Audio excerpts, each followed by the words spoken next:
Your wish has been granted. What is going on, everybody? Welcome back to 3 Wishes Later. This is a very special episode. The champ has come back from Dallas, and boy, do I have lots of things that I want to talk about today. All the way from my travel, the event itself, the tournament run, and of course a long-awaited discussion that people have been bugging me about since I got back from Dallas. My retirement. How are you guys doing? Did you guys miss me while I was gone? Yeah.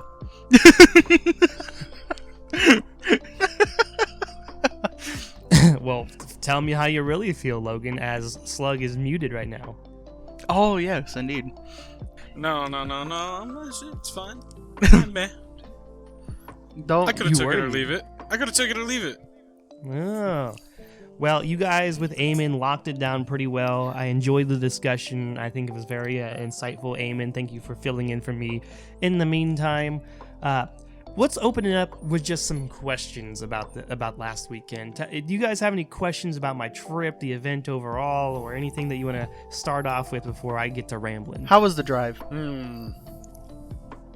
Honestly, the drive all the way up until we got to Texas was fine. Driving in Texas sucks dick. I hate driving in Texas, specifically when you get to Dallas. Dallas is just a nightmare. It's like it's always under construction, for one. Even just coming into it, like when you're going into Dallas, it seems like only the incoming traffic side has like lots of construction that makes it kind of scream to a halt.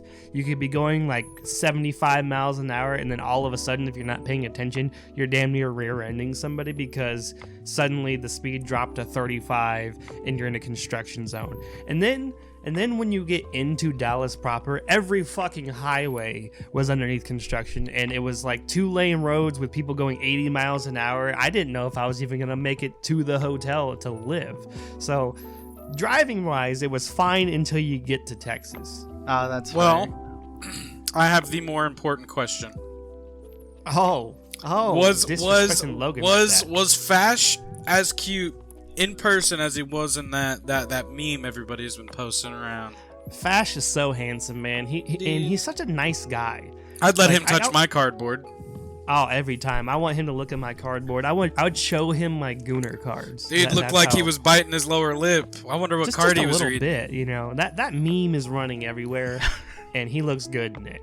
Oh, yeah. Fash is a dope guy. You know, one of the few things that I brought up with him is I told him, like, I felt bad for his DMs because I only imagine his like Facebook messages are always just filled with people asking about rulings. But what I didn't know is that a long time ago, like, he had made some kind of post saying, stop messaging me if you have an actual ruling question. Go to the rulings Discord, the judge Discord, which I'm not even in, so I didn't even know like there was a Discord for that. So I'm still that asshole, one of the assholes that are still like messaging him out of nowhere. Hey man, does this work this way? And he always answers. He doesn't get like give me shit. He doesn't say, why are you asking me here? So he's a super nice guy, and you can tell that he still does this for the game and that he still loves this game. And you know, so I love Fash. I love Fash. He's every ruling and every discussion that I've seen him in, he's always been super insightful, helpful, and straight to the point. And I can respect that. Absolutely. And he's been the head judge forever in most events anyway, you know, for a reason. You know, not every event is he the head judge, but 90% of the events I've gone to, unless it's like a local regional or your store champ, he's always been the head judge, and he's just super on it. And you know, shouts out to all the judges that were out there. You guys were really on your game. Shout out Hoffman. Except for Chino. Except for Chino. No. Oh, except for Chino. Yeah, except for Chino. Yeah, he plays Black Hatch. Anyways. Well, I mean, I'm just kidding. I'm just kidding. It's a totally legitimate strategy. No, it's a legit strategy. I just like to give Chino shit, and he knows this. We love you, Gino. We love you, boy. So let's talk a little bit about the whole day, because we arrived the day before the event actually happened. So, you know, me and the boys that I rode with, we got up at ass early in the morning, and then we ended up didn't actually leave until about 8 o'clock in the morning, which, you know, when you leave the day before, you got all day to get there. But I like to get there the day before, relax a little bit in the hotel, get pre-registered and all that. So my friend's girlfriend went with us, and she was basically not super nice girl. She was very nice, very chill, totally cool, but she was like basically non-existent. Like the entire drive there, she was in the passenger seat with my buddy who was driving, and I either thought she had like her headphones in reading audiobooks or watching YouTube, but I found out like halfway through that she was passed out the entire time. And so I don't know how she slept that long. But the other part of it was like she just hung out in the hotel both days that we were there. So word of advice to girlfriends or boyfriends thinking about bringing their girlfriends or husbands, wives, whatever, partners. If they are not a Dragon Ball player, I would recommend like not bringing them. Not because like if they want to go, it's cool. But I just recommend for them to not go in general because it's just going to be a really boring trip. Unless it's like a convention event, which I'm not going to call Bandai Card Fest a convention event because it was really just like a celebration of every card game. So there was like some stuff you could do, but it's really just like waiting in line to buy shit and then playing card games. So if you're not playing the card games, Bandai Card Fest is not an event I would go to. And then unless it's like a convention like Gen Con or something like that, I would probably just stay home and let your significant other go to the event on their own with the boys because you're just going to be bored hiding in a hotel the whole time, or you're going to be at the event staring at a bunch of guys sitting at tables playing cards. And it's just that's why I go to events. That's why I go to events. I love staring at the boys. Well, I mean, we all like to look at our fellow Dragon Ball players, and they always, most of the time, look pretty good. So, yes, sir. That's just like one of my big pieces of advice is, if you're bringing a significant other, I mean, if they insist on going, that's all good and fine and good. Just temper their expectations depending on the event. And if anything, milk them for participation prizing. Just get them to sign up, and then even if they don't play, they get their participation prizing, and then that means bonus packs for you. That's unofficial advice from the champ. Good to know. I agree. Good ass advice. I kind of wish I would have brought mine just for that reason, but she wouldn't have had fun and I would have felt bad. The other thing about like on the way there is that gave me trouble all weekend. I wouldn't say that it like affected my gameplay per se, but it just made like the entire trip kind of sucky. Is I got like sick immediately when I crossed into the Texas border. Like that's why I thought it was like allergies at first. I still kind of think it was a combination of allergies and a slight cold, because like as soon as we got into Texas, my nose started running. And I could just kind of feel my like body kind of rejecting something, and that's not a shot at Texas. It's just a different environment. So I literally survived the entire time on Dayquil and allergy meds, and then whatever I ate during the day. Like if it wasn't, I think the Dayquil was the real goat because it kind of like let my head focus. The allergy meds, they helped, but what they did is they uncongested me and just made my nose run more, and I think that was more miserable than just taking Dayquil. So what you're saying is that you used pre-game medication to give you an advantage in the tournament.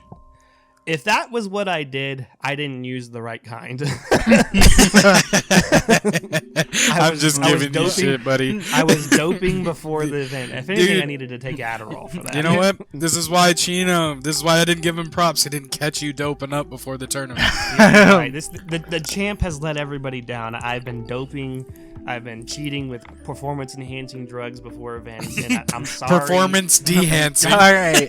This episode is sponsored by drugs. Don't do Just it. NyQuil. This episode is sponsored by Dayquil and Tylenol. YouTube. The official drink of Eternal Dragons. YouTube, please don't ban us because of that. So, once we got there, we stayed at, I think it was like the Fairfield Hotel, and it was a nice hotel inside, but outside it was just like surrounded by homeless people. and they didn't have parking of their own, so you had to like park in like a public parking area that you had to pay for. Or, those aren't silly. Those are not homeless people. Those are valets. You simply give them your keys. Yeah, that's why one of them was sleeping shoeless on the sidewalk. Dude, that's just because he's had a long night parking other people's cars.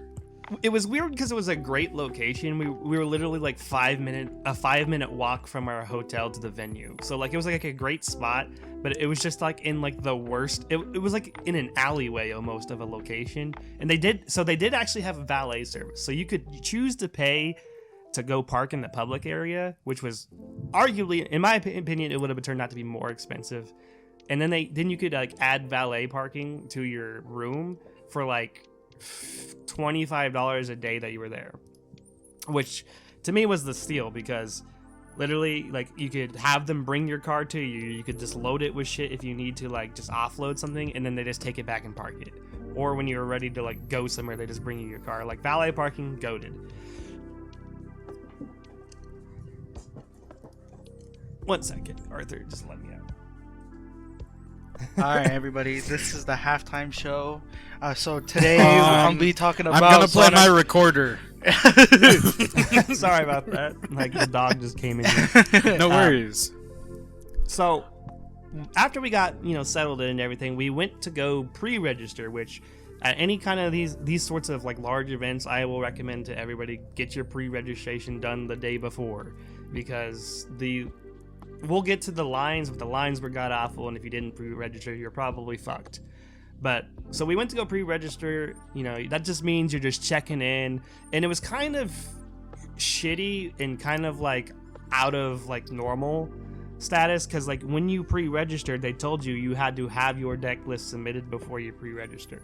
I don't know if that's standard for these kind of large events, but I'm assuming it's because it was a large official like Bandai event that they wanted it to make sure you were done. Because there was some events where like you could submit your deck list and then you could adjust it literally like an hour before the event and it'd be fine. But before you pre-register, you had to have your deck list ready to submit and everything. So one of my other homies that I rode with, Ahmad, he still hadn't decided if he was playing Soul Striker or Tapion. So when they're like, yeah, do you have your deck list submitted? And he's like, what? And he like went into a panic. So he went back to the hotel to like figure out what he was going to play. He ended up taking Soul Striker, the coward. I told him he should have played Tapion, but whatever. And they wouldn't give you your participation pricing or anything until you had your deck list submitted and you pre-registered. So eventually everyone got pre-registered. We got our participation pricing, and like I was like really disappointed because that there was just nothing to do that Friday. Like you could like walk around on the the hallways or like the little lobby area outside of what the official venue was, but there was like nothing in there. There wasn't like, and I really feel like that they could have like had vendors in there the night before, or just something for people to do, because you just went there pre-registered and you just kind of stood around and talked to people, say hi to people. I think they had like some like concessions there just because they knew people would be there, but like there was nothing really to do unless you were like getting pickup games on the floor, and I wasn't about to do that. Yeah. I know that experience with like Battle Hour when we went like 2 years ago. The first day is like literally just check in, get your pre-prizing or like your show up prize, and you basically there's nothing to do, so you just go roam around the city basically and be like, ooh, what is this, what is that, or go get dinner with the homies and be like, all right guys, get ready for tomorrow, we gotta lock in. Mm-hmm. That's when you guys all go back to the hotel and crawl under the same bed, tell ghost stories, and then have a good tournament day the next day. Dude, for real. I mean, that might as well would have been, except the champ himself kind of stole an entire bed for himself, because when we went to the event on Friday, that was actually I had just transitioned or got told that I was going to first shift last week. So I've been working third shift for over a year now, and we got basically told that they were killing third shift and we were going at the first. So like this event kind of landed on a good weekend for that. So I hadn't slept at all Friday at this point, and so by the time like I got pre-registered and went back to the hotel and everything, like I ate something, and then all I wanted to do was go to sleep, and it was like 6 p.m. So I ended up laying on a bed. It was like a double bed, and then there was like it was like a suite almost. It had a double bed, and then it had a couch with a pull-out bed, and there was four of us in the room, and 2 people shared one of the beds. One dude got onto the pull-out bed, and then I just like literally at like 6:30 crashed out on like one of the other double beds by myself. So I commandeered one without actually commandeering one. So I feel a little bit about that, but and you're the champ, you kind of get those kind of amenities. So the champ gets what the champ wants. Absolutely. So let's talk about the event in like the general sense. I could go into this, but let me ask you guys if there's something you want to know specifically about the general event itself, not the tournament run or anything, like the event. So I want to just comment. There's nothing like any questions I really have about the event itself, but I did want to comment on the biggest turnout that Masters has had all year for a regional. Like, what was it, like 190 people or whatever? Yeah, I think there was like 190 people, but I think like they said 180, but I think if you went to like the tournament registry, like on the Bandai TCG Plus app, there was like 190 people. So shouts out to the community. You guys really came together. I know for a very long time that there's, this community's always been small, and it doesn't deserve to be small, but the people that do stick around, shouts out to y'all for keep showing up, and especially for turning out for Masters this past weekend. So absolutely love to meet everybody out there. Definitely was the biggest event of a regional for at least in a very long time. I think for most of them within like we'll just say the year, I want to say the average was like 120, 130. So pushing all the way those numbers up to close to 200 is peak. Yeah, it's insane. So I definitely can say that there's always been the potential for growth for Masters, and even Fusion World. I'll give them their flowers, but like Masters, is my game. It will always be my game. And so to see it prosper in that kind of way, even though comparatively to like all the new Bandai games, Gundam, fucking One Piece, whatever, they obviously did better numbers than Dragon Ball does, which still blows my fucking mind every time I think about it. But like for a Masters event, it was pretty nice to see. They just have those big IPs stapled to it. Like Masters, it does have a big IP stapled to it, but the game itself is a lot more complicated than, say, One Piece or even Gundam itself. Like it's a lot more. You have to spend a lot more time learning this game than you do with those games. It's a grown man's game. We'll call it what it is. Yeah, it's definitely a grown man's game. What about you, Logan? Anything you want to ask? Did you take videos or pictures of the venue? I tried to, but like it kind of got to a point to where like I either kept forgetting to, or like I wasn't allowed to record in like mostly because I wanted to try to record like POV gameplay footage, but I was told I can't do that. So like it kind of threw my entire mojo off. Like I recorded a little bit of like the lines themselves when I first got to the lobby, but I was also kind of still dealing with the fact that I was kind of sick the entire time, because like when I got to the venue in the morning, like the lines were so bad that the fire marshal had to get involved, and they had to like fix the lines in a certain way. I think they ended up consolidating the lines or something like that. I don't know, but like I know when they did that, I was already in the venue, but they were atrocious. And it was mostly general entry. General entry lines were abysmal. So if you ever do decide to go to like a card fest or like a larger Bandai event, just buy a competitor pass, because you will get in way faster, and of course it's just worth it. And like, because on day 2, me and one of my other friends who came with me, he was actually the solo hatch player that played in the event. Shouts out to him, Josiah. Me and him just like stood there and watched the line for like an hour and a half, because we weren't going to stand and wait in that line, because we didn't have any reason really to be at Card Fest day 2. We were just there. Except our buddy Ahmad was playing in the Fusion World event, so we were just like literally waiting on him. Otherwise, I think we would have left that morning. But so lines were just bad.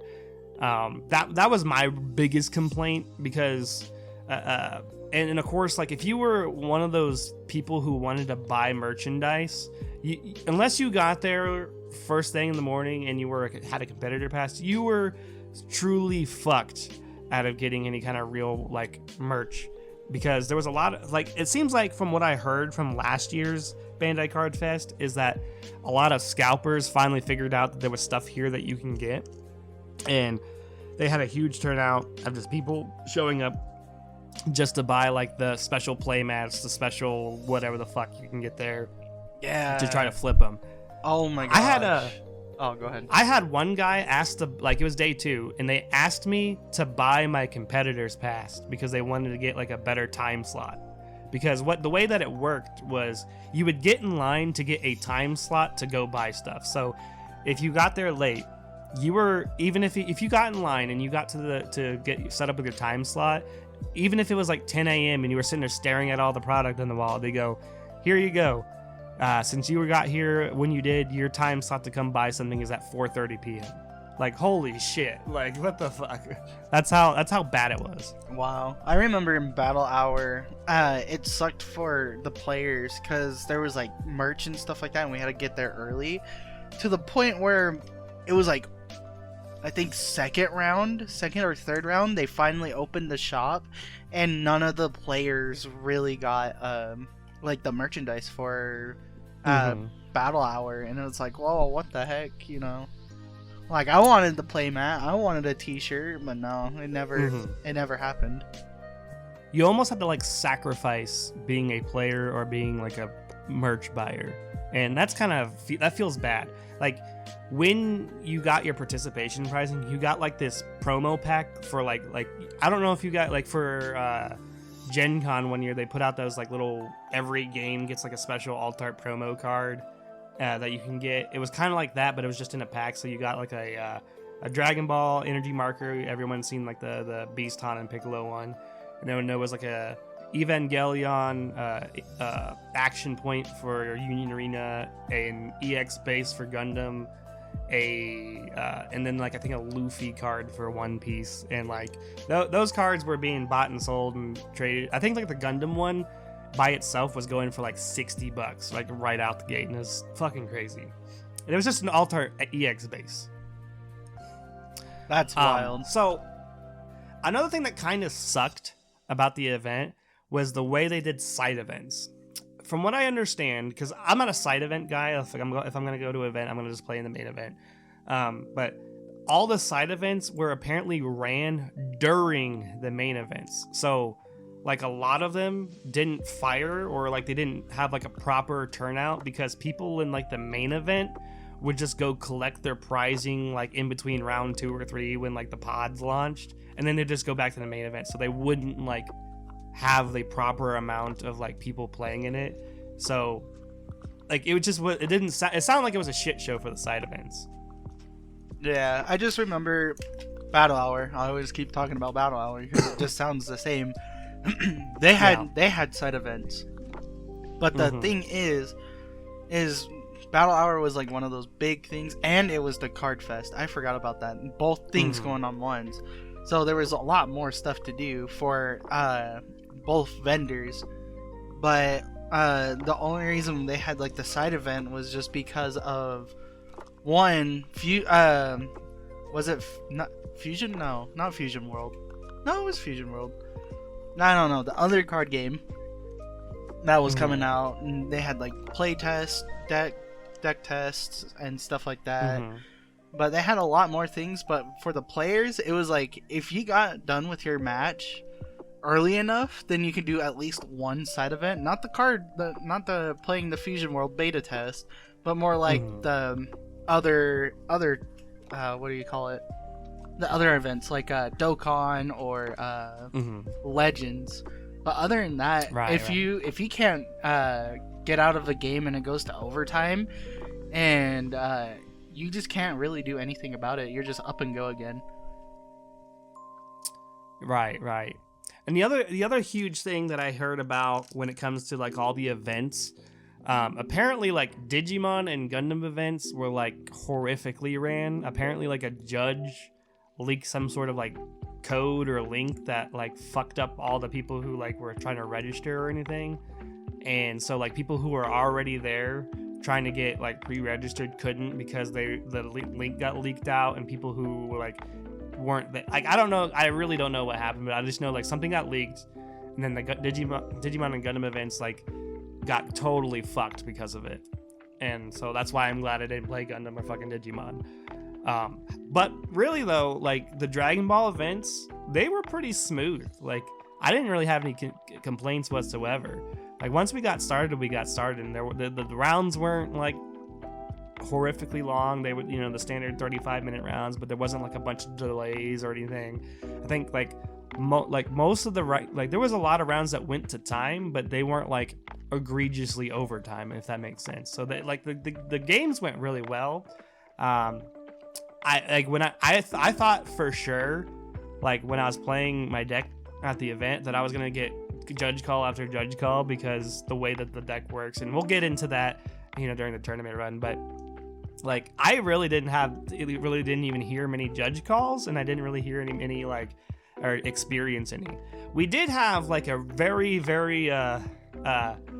public cheating event during Dragon Ball Masters, and it was the one and only game that was streamed for Masters. It was round 2, where Ruben Rivas, I think it's Rivas or Rivas, he was playing Red Vegeta versus, I think it was White Belmod, and he was in a winning position. Like, that's the sad part about this. He was in a winning position with, like, arguably the best deck in the format, depending on how you look at it. Yeah, U7 Vegeta. And he comboed with a card to get out of a swing or push a swing. I couldn't really tell based off the clip whose turn it was. And then as soon as the combat was over, you just see this guy like slowly, like with a shaky hand even, like he knew he was doing it. Like you could just tell by the way his hand was shaking, that he just puts that card back into his hand. So rather than a combo getting Z charged or going to drop like it should, he just added the card back to his hand. And it was like dead center of the screen. Like, how did you think that nobody was gonna see that? Hey, dude, it's a 5K super combo. Relax. Who It's a 5K super who combo. would have known? It's literally a 5K combo. He's probably gonna put it in the Z. No, not really. Nah, I mean, like, totally. like, No, it has an effect on his card saying when you're done comboing it, put it back in your hand. That's what oh, it yeah, is. it's good stuff. Hidden effect. Player effect. I really like, I appreciate the fact that he came out on the Facebook page, like the Facebook community group. He at least came out and he apologized, and he did get a DQ for it. So like, I can at least respect the fact that he admitted to doing wrong. You know what I mean? Like, and there's no shame in that. Like, I'm just glad that he got the DQ for doing that. Yeah, the only thing that could have made it better is if it happened, if he got caught during the game, but they didn't get alerted about it until after the game had concluded, and he ended up he won that game, but he got DQ'd, so it doesn't matter. But the fact that they're taking measures now, especially with that new announcement that they put out, or that Fash put out about Bandai going really cracking down on cheating, which that's another thing that I talked with Fash about. But that they're like cracking down on cheating and getting people are getting DQ'd. I don't know if Ruben's gonna get banned per se, but he definitely got DQ'd from that event. Since it got brought up, so I went and talked to Fash in the middle of the rounds, and I asked him about that post he made about how Bandai wanted to let everybody know, hey, we're actually working on better reporting systems and all that. So I asked him because it seemed really relevant because it was posted right after the Ivo cheat incident in Bologna, and so I wanted to know, we wanted to know if they had him put that out there specific, or that they were doing these changes specifically because that. He told me that it actually started being put into development after Worlds because all the shit that happened at Nats and Worlds back in March. So they saw all that shit that happened, and they know that the community is outraged that nothing had been getting done properly. So they had already started putting things in position to change, become better ways to report, whoopsie makers, cheaters, however you want to call it. But the reason why that announcement got put out so suddenly was because of the Ivo shit. You know, they saw like, oh my god, another huge well-known player cheated. Now and everybody's freaking out because nothing. You know, everybody believes nothing's getting done. Fash, we need you to put this out. That's basically the gist of what I got out of him. And then I think we've all heard about this at this point.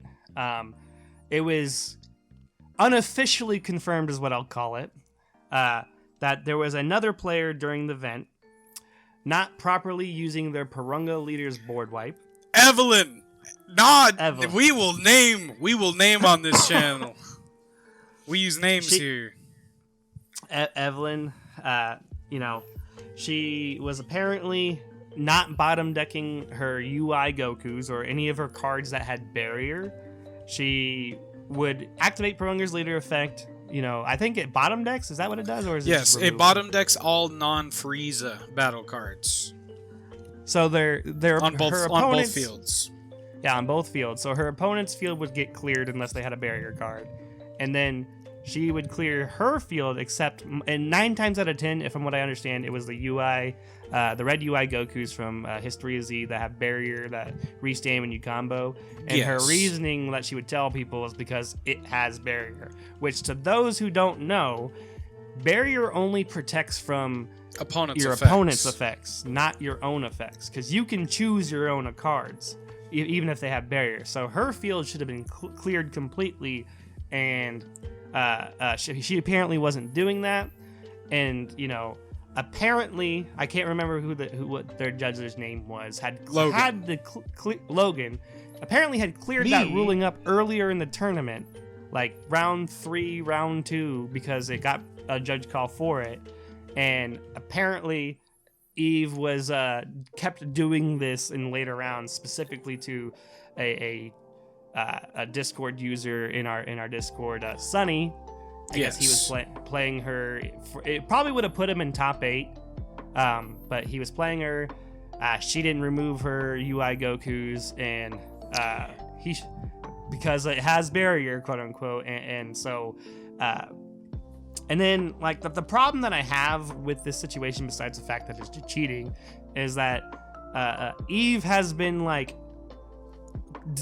claiming that she didn't do it, and then she would kind of soft admit that she did it or whatever. She posted a YouTube video of her topping Purunga list, and I took it upon myself, as the internet troll that I am. I went into her comment section and I commented on how she should explain to everybody on how it doesn't bottom deck your barrier cards, being the one activating the effect. And she replied stating that it was a big deal in the Facebook group and it's already been resolved. And I was just like, okay.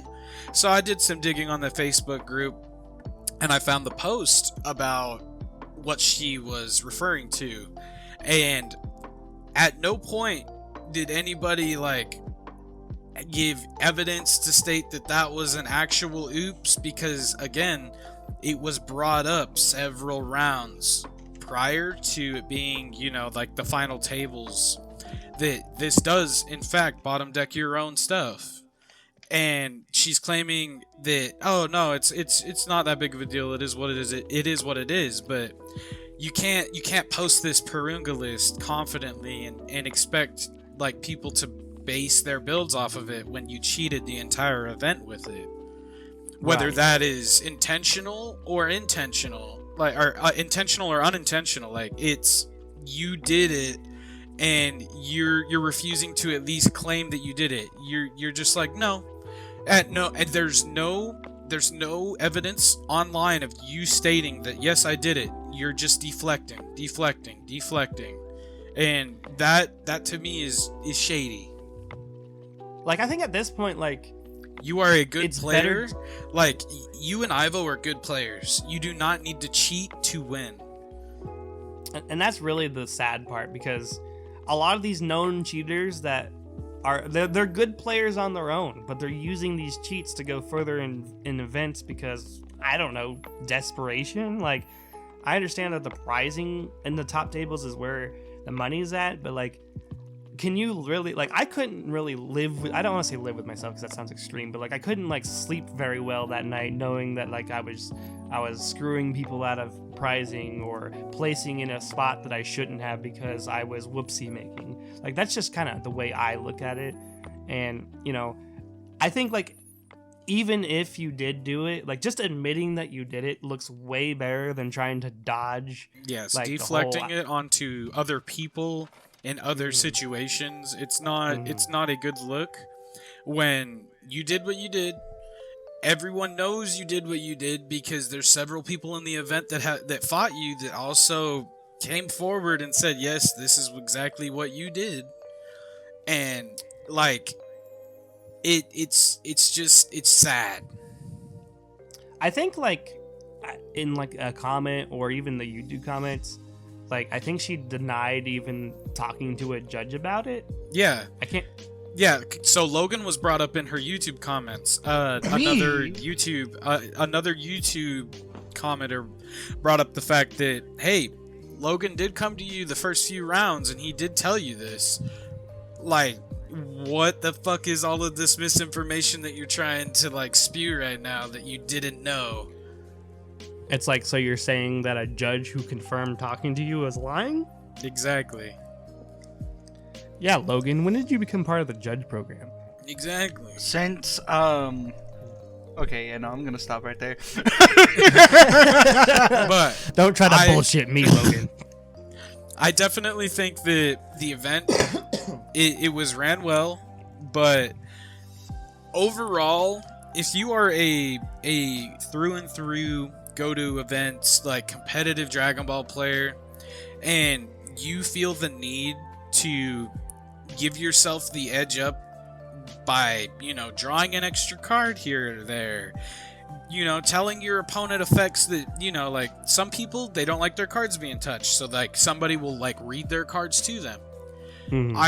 That's probably where it was coming with the Evelyn situation. It's like you have the right as a Dragon Ball player to pick your opponent's cards up in tournament and get in and read them. Like you have to be vigilant on what they're doing because it seems like we can't even trust our actual good players in this game to be truthful anymore. I think that everybody needs to be vigilant of what their opponent's doing at all times.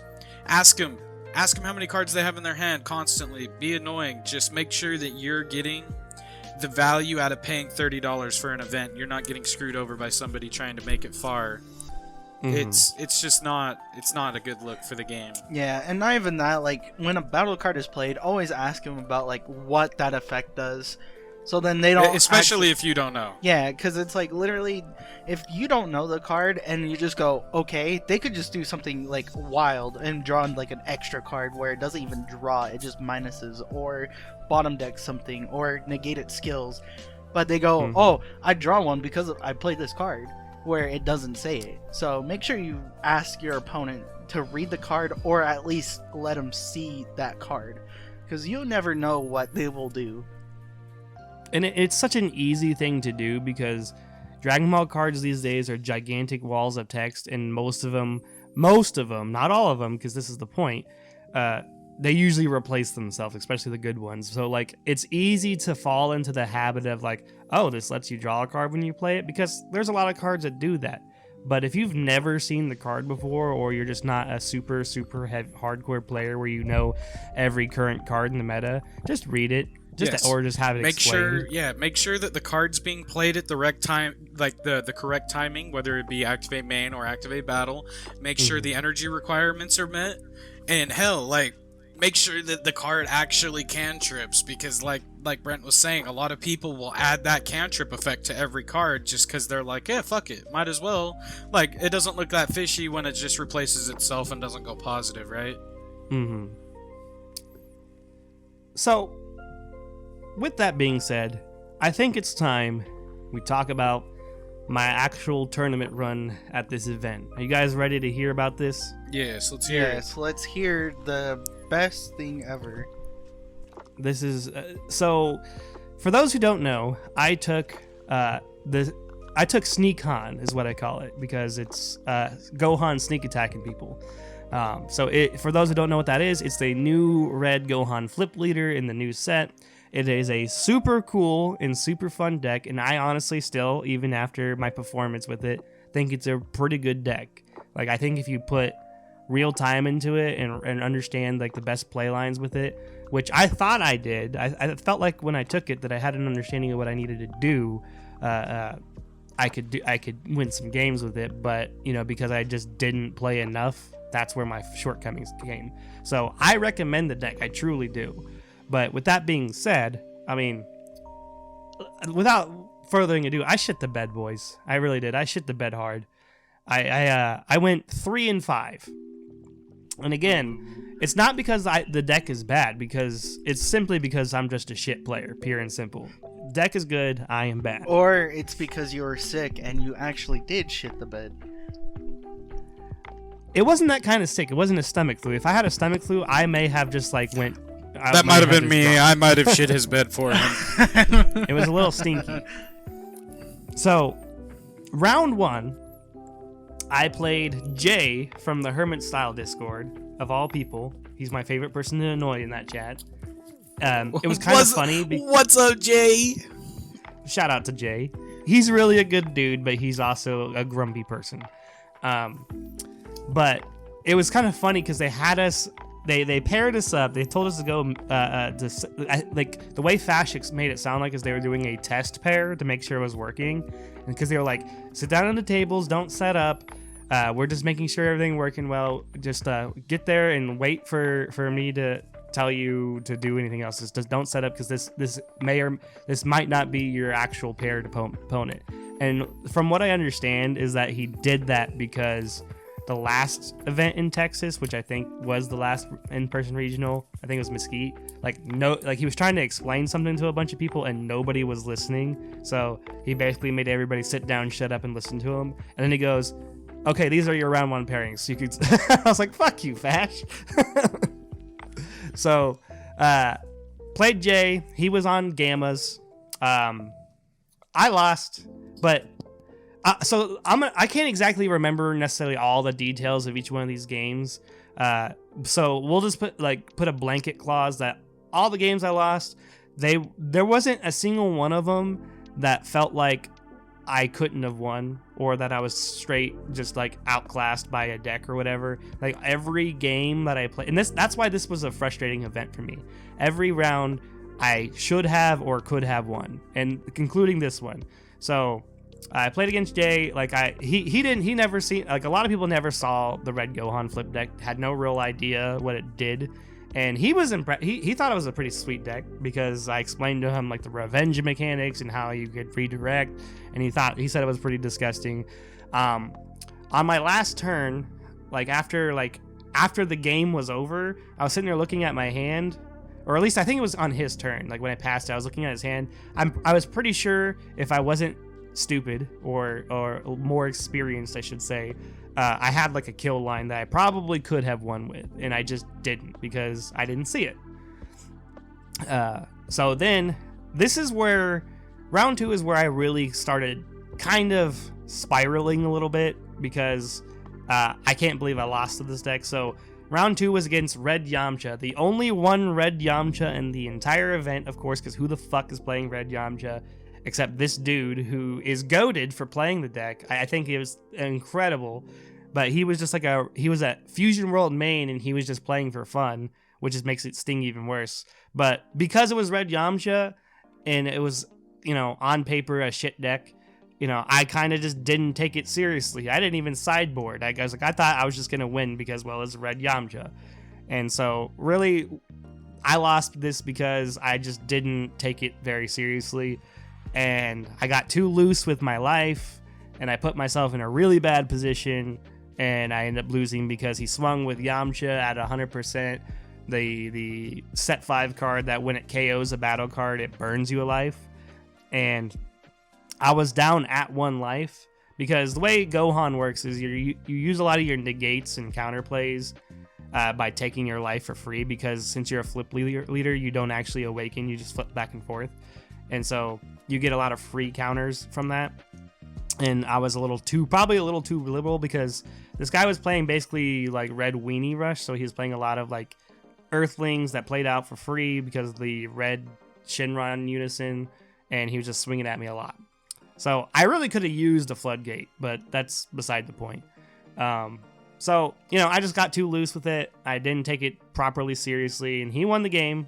I felt really bad, but, I think on his very last swing is where he got me with the Yamcha at 100%. He just kind of hand dumped on me, because what I ended up doing was I activated blocker with the nail that has revenge, and then I redirected to my leader because he gets that 10k bump from just flipping, and then he hand dumped, and I was hoping, I think I had like 1 or 2 super combos in hand, and I was hoping that maybe I could draw enough to combo out, because I think he only comboed up to 70k, so it was actually able to be comboed out of. It wasn't like something like egregious like 450k, but I ended up losing. So then I just spiraled mentally, because like I can't believe I lost to this deck. And so, note to all the players out there, no matter how bad a deck is, play with your A game, give him the proper respect, and beat some ass. So then round 3, I thought I had a bye this round. So I was 0-2 at this point in time, and I was like, oh, and like when they did the initial pairings, I got a bye, and I was like, oh, thank God, I can have like a mental break, I can recalibrate, and come back swinging. But they ended up repairing everyone because they had a bunch of people drop, because people just showed up for participation, or they went X2 and dropped, or whatever, because people do that, and I think that's lame as shit. If you go to an event, you might as well just play the event. That's my philosophy.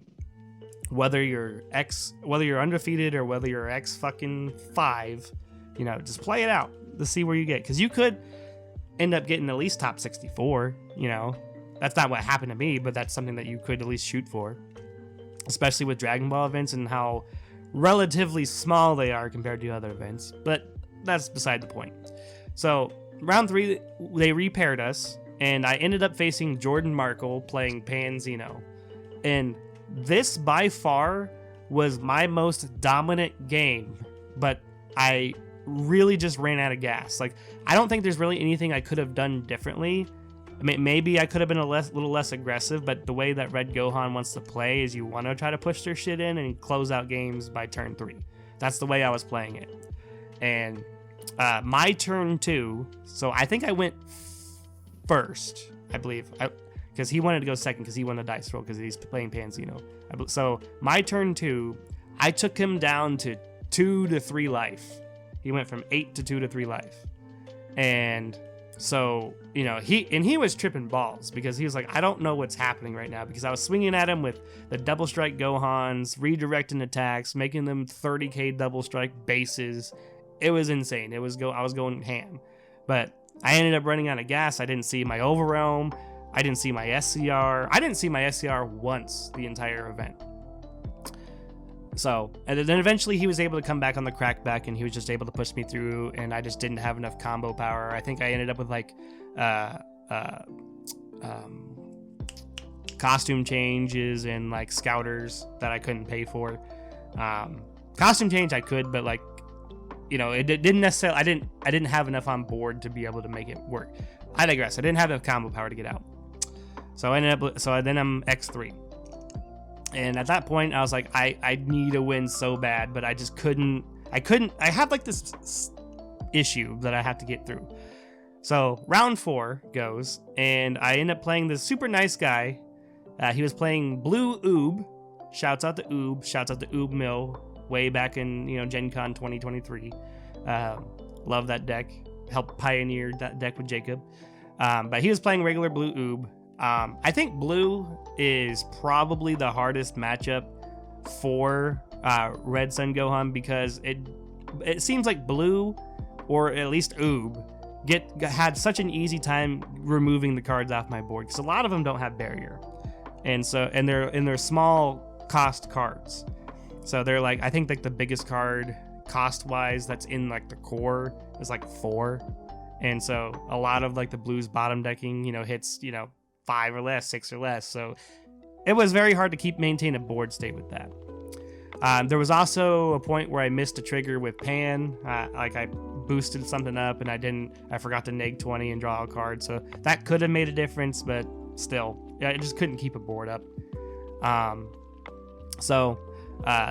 Lost there, so now I'm X4. So I'm still winless, guys. And then round 5, I get paired up with a white Beerus player. And really, I didn't know what to do against this, other than just keep swinging. And they gave me the same issue that Oob did. The Oob player did. He just kept removing my board either by hiding my cards or just killing them. I think that's where like the biggest weakness lies, is just like keeping a board up. If they keep killing your cards because they're low cost, because they do effects or minusing or whatever, you have a hard time. But I just really didn't know what to do. You know, I think every game that I played somebody, like they got to low life. They were at least 3 life. I couldn't close out. And then round 6, 7, and 8 were basically free wins. You know, round 6 I got a bye. Round 7, the dude who I was paired up with came up to me and said that I just get the W because he was hungry and he was gonna leave. So I was like, okay, you know. And then round 8 was a no-show. So that rounded up my entire event to 3 and 5. I did not win one legitimate game, and fuck, that did not feel good. No, not even that. Your second to last round opponent sounded like somebody that we know in our used to be in our group, because I can't remember his name. In Battle Hour, one of our teammates goes, "Man, I'm hungry," and he dropped right after. Basically, yeah. Someone was like, "Oh my gosh, that sounds so familiar." I was like, you know, I mean, because you're already at the bottom table, so I guess it really doesn't matter that much.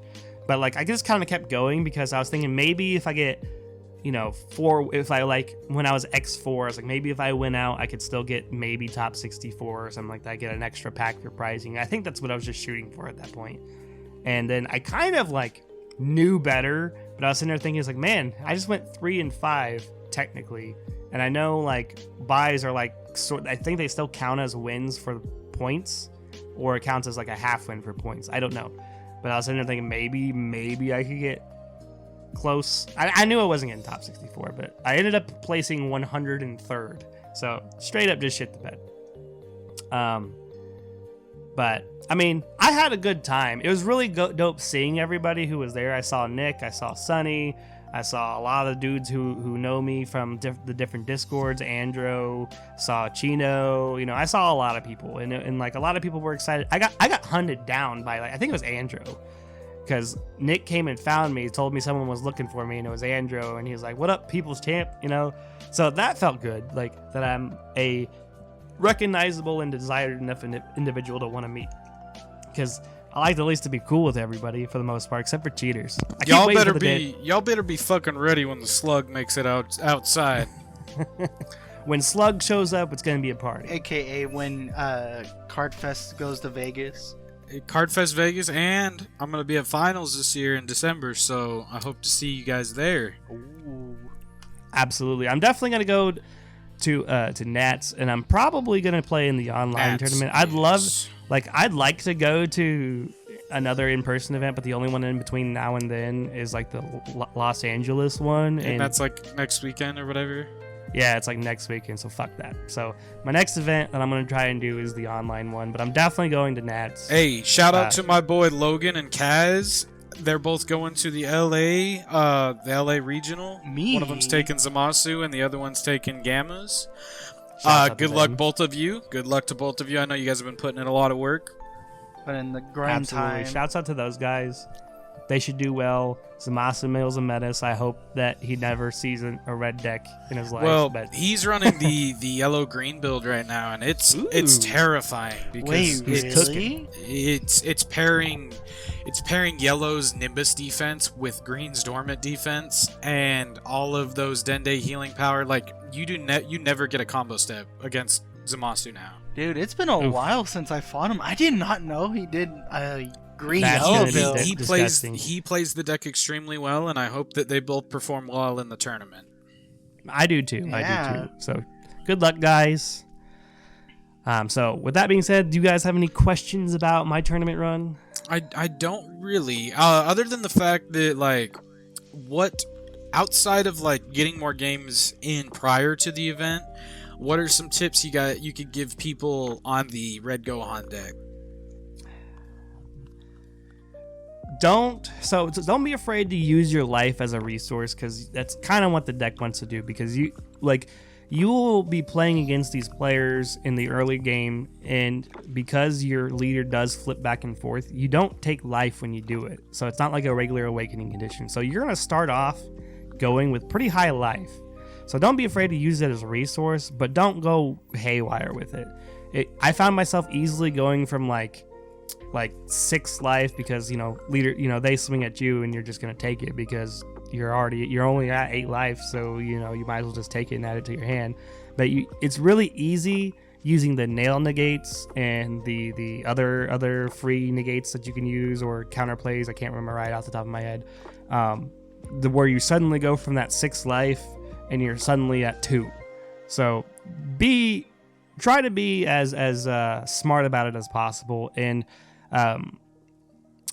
definitely don't be in like comboing. When you combo cards, you want to do it on your attacks. Defensively, you don't need to do it, because the deck doesn't really necessarily rely too heavily on Z energy. But with my list in the super combo that I used, you need at least 2. So you want to be comboing, but definitely remember your triggers with the pan, because that pan is goated, because the deck draws a good fair amount on its own, but that extra +1 always helps, and also the minus 20k definitely could have made a difference in that oob game, because I would have gotten rid of one of their his 20k oobs off the field that ended up killing me on the crackback. So just definitely pay attention to where your life's at, and knowing when to use your life as a resource to pay for that, or knowing when to leave an energy up for an actual negate. And also remember that when you use the nail negate, that you're not able to block with it right away. So you definitely gotta have to account for actually defending yourself. Most of the time you probably won't have to, but especially because when you use the nail negate, you're giving your leader plus 20k, or itself or another card if you really wanted to. But that's beside the point. The deck itself has so many like wide amounts of lines with it that it is there isn't any obvious lines that you have to take, and that's the beautiful thing about the deck, is that it's very fluid in the situations that it is, and it's a deck that requires a lot of reps, a lot of training, and understanding that deck I think revolves around knowing your matchups, and I just didn't know that. Oh, okay. Well, that's some good information for the new people wanting to try that deck out. What about you, Logan? Anything from you? A good one would be, how would you prepare for these type of events? Type of events? Yeah, like what would you do? Because I know you've gotten practice in and stuff like that, but like once you're there, like what do you do? What is the regimen that you do? Like I know it was like good sleep, eat proper, get ready for the day. But what do you do to get ready for these types of events?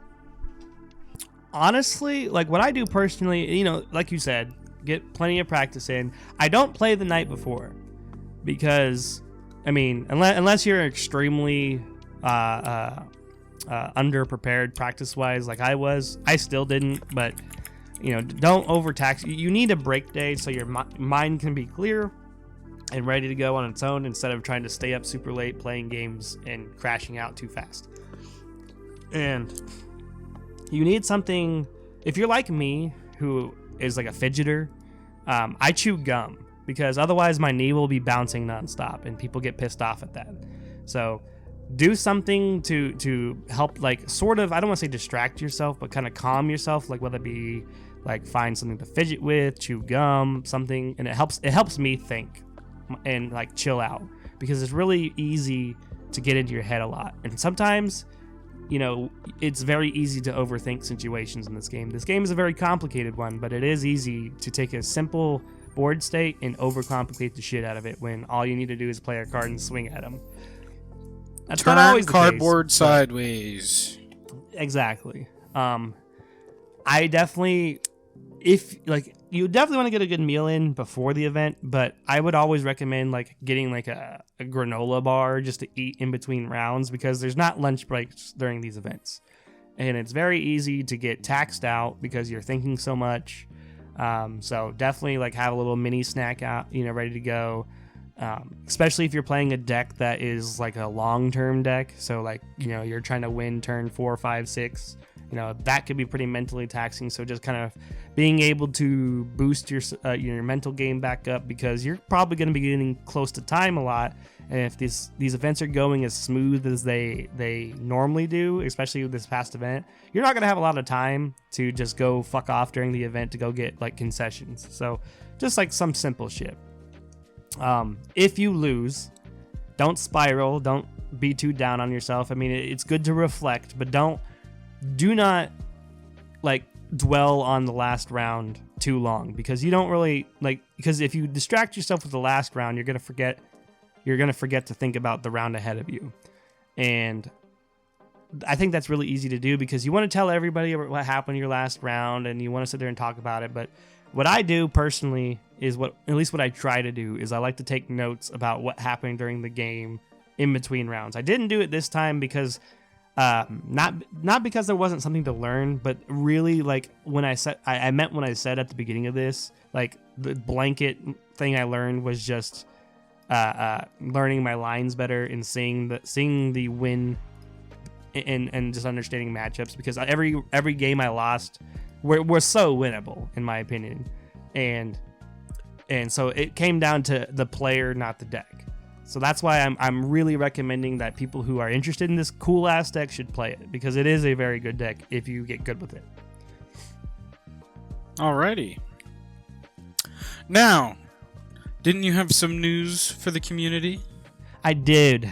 This is something that everybody is truly dying for me to talk about, and something that like I feel like everyone thinks I'm trolling. And in a way, I kind of am, but it's a very genuine troll. And it's about my username in the Discords I am. Everyone has seen by now that it says the champ is retiring. So I need to talk about this retiring thing. And, I have a lot to say about it. So just hear me out before, because I'm going to tell you what it's about, and then you're going to get mad and you're going to feel rage baited. So just hear me out. So I do want to retire, and I want to retire from being this poorly habited player that goes out on a whim onto these events with little to no training. And like I said, before any of you who have been waiting for this podcast click off and groan and feel baited like that, just hear me out, because I need you guys to hear me about this, because I need you to hear me and not just listen. So I used to be good at this game. Or at least above average. I really was. I didn't go to enough events to prove that, but still. I went to Dallas this past weekend hoping, without any actual real confidence, that I would win at least one legitimate game. Like, just one legitimate win, and I could not even do that. I don't know what it is. There's this mental skill wall that I can't break down, because, like, I know it wasn't the deck, despite everyone's opinion on Red Gohan. And, people scoffed at me when I told them I was being played it. When I lost my first 2 games, I had people telling me, well, you are playing Red Gohan. No, the games were too close for it to be just LOL bad deck. It was 100% on me. And I know that I am my own worst enemy when it comes to these events. And so I want to stop that. This is the second time that I have gone to Texas and didn't win a single real game. Sure, my records were 1-7 at DBS Card Fest, because like that one was truly crushing. That one fucked me up, and it still does fuck me up to this day every time I think about it, because I truly would have been winless, like in a legitimate standing, because every single round I had a person to play that event except for one, because that round it was a no-show, and it was my friend who I was supposed to go to the event with, but he ended up not being able to go because he's in the military and he couldn't get off for it. So had he been there, I know he probably would have beaten me, because he's a very good player, and I would have literally been 0-8, and I think I would have fucking killed myself. Not literally, but I would have felt like it. And then I went 3-5 this event. But winning because someone gave me the win or didn't show just really truly doesn't count for me, and it just left me. Even now, I feel a lot better now that I'm home, but like after the events I just felt very low, felt very empty inside. You know, I still had a good time there. I love meeting everybody because in the end it is a social thing. I love meeting everybody at these events, but like performing that badly when I know inside myself, as cheesy as it sounds, there is a good player, and I have higher expectations for myself for that, and I know because I didn't prep properly, because I didn't do the work, and performing like that, I just can't let that go. And I did make the statement before the event in a jest that if I went winless again, that I would in fact retire from playing this game. Like stop retiring from the game and stop playing, like actually. And there was a part of me that meant that entirely, because I truly believed that it wouldn't happen. And however, because the way those games went and how close they were, I can't end it like that, because I know that there is a good player within me and that I can win these games and I can do better. So to be concise about this, I am retiring from being a bad player, and with my playstyle, I don't expect myself to win an event necessarily, to be like the literal measuring stick to keep going, or even topping for them. I just don't want to have, like in the next real event that I go to, I just need to not have a negative win-loss ratio, at least this time. Like, because I think I could top an event. I think I could potentially win an event, but I can't just go literally winless and get free wins because people no-showed. I just can't do that. I cannot coast like that. I am too prideful in that, and I expect way too much of myself. So I am going to give this one more real try to prove to myself that I can be a good player again. And I'm going to let the results of Nationals in December to decide that fate.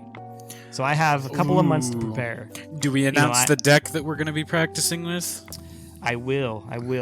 So with that being said, until then, I pledge to all of you, the people, that I am the champion of, because I am the people's champ, and I do this for you guys, and I play the way I do, because I'm not going to stop playing off meta or road decks, because that's just the way I do it. I can't play the top 3 whatever the fuck decks of all time. And with the as open as the meta is, that's hard to say that I won't play meta decks, because what I've chose to play is White Belmont, because it is, and I think that deck is really sweet. It is a new color, and even though like right now white is, for the most part, to a lot of people, it feels really incomplete to people, because there isn't a floodgate for everything. There isn't a standard amount of negates, because it's a brand new color. They did a good job with the set by providing everybody enough cards to play the color, but for the most part, it feels pretty incomplete as a color. And Belmod, being the way that it plays, is probably the most complete feeling.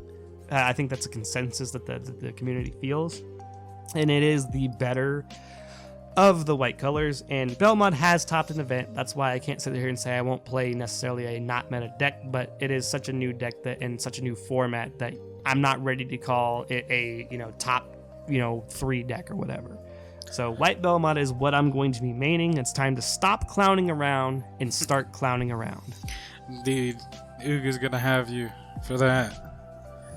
Uga can fuck Uga off. could have me. Uga could have me. I'd allow it. Uga is Uga, and he just needs to keep Ugaing. For real. But If other you than know, you that, know. is there anything else that you wanted to mention, Brent? Unless there's something that I'm forgetting, I don't think so. I think we are caught up for the week of miscreants trying to cheat their way to the top. I will not have it. I will not stand for it. I will be the people's defender against the cheaters. Or the people's troll, but that's a different story. Both. I have 2 feet. I can fill 2 shoes. That is Where other fair. people are afraid to name names, Eternal Dragon TCGs will always let the people know what's really going on. Yeah. Shout out my boy Sonny for giving us the info on Evelyn. Again, if you guys are not in Slugs Domain's Discord, it is in every one of our descriptions on all of our videos. Please come over, say what's up. You know, get to be part of the community. We only allow cool people over here, so No cheaters allowed. Yeah, no cheaters allowed. I won't have it.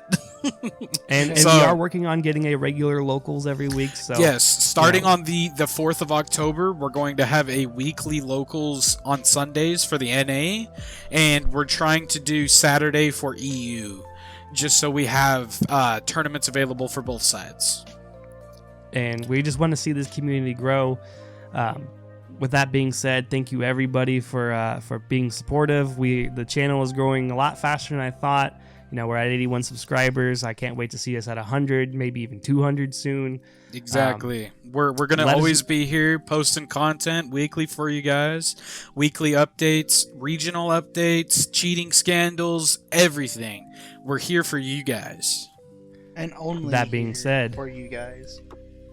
Absolutely. That being said, I am the champ. That was Slug, and that was Logan. And we'll catch you in the next one. Peace.